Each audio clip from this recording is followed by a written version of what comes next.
কি হবে যদি আপনি প্রতি সেকেন্ডে 1 সেন্টিমিটার বড় হন? আপনি সোফায় বসে রিলস দেখছিলেন, কিন্তু 1 মিনিটেই আপনার মাথার ছাদ ফুঁড়ে আকাশের নীল রং দেখে ফেলল। আপনি কলার ঠিক করে বললেন, আম্মু, ঘরটা বড্ড ছোট হয়ে গেছে, এবার মেঘের উপর রাজপ্রাসাদ বানাতে হবে। ক্যামেরাম্যান তখন আপনার জুতোর ফিতের সমান হয়ে নিচে দাঁড়িয়ে কাঁপছে। 2.5 ঘন্টা পর আপনার হাইট এখন স্ট্যাচু অফ লিবার্টির সমান।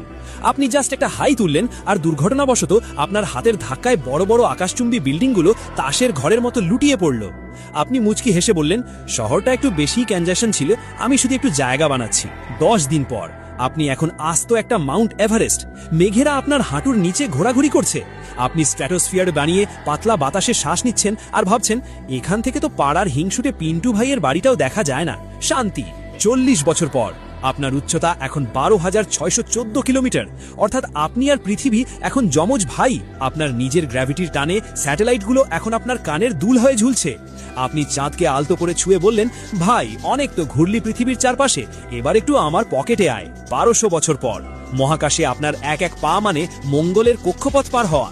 পুরো পৃথিবীকে এখন আপনার হাতের মুঠোয় একটা সাধারণ বেসবলের মতো মনে হচ্ছে। আপনি ভাবছেন, এই পিচ্চি গোলকের জন্যই কি মানুষ এত মারামারি করত? এখন তো এটা দিয়ে দিব্যি ক্যাচ ক্যাচ খেলা যাবে। 4400 বছর পর আপনি সূর্যের সমান বড়, আর 3 কোয়াড্রিলিয়ন বছর পর পুরো মহাবিশ্বই আপনার সাইজের কাছে নস্যি। আপনার উচ্চতা এখন 93 বিলিয়ন আলোকবর্ষ। আপনি পুরো মহাবিশ্বকে চূর্ণ বিচূর্ণ করে একাই রাজত্ব করছেন। কিন্তু সমস্যা একটাই, এত বড় হয়ে এখন আপনার বিরিয়ানি খেতে ইচ্ছে করলে কোথায় যাবেন?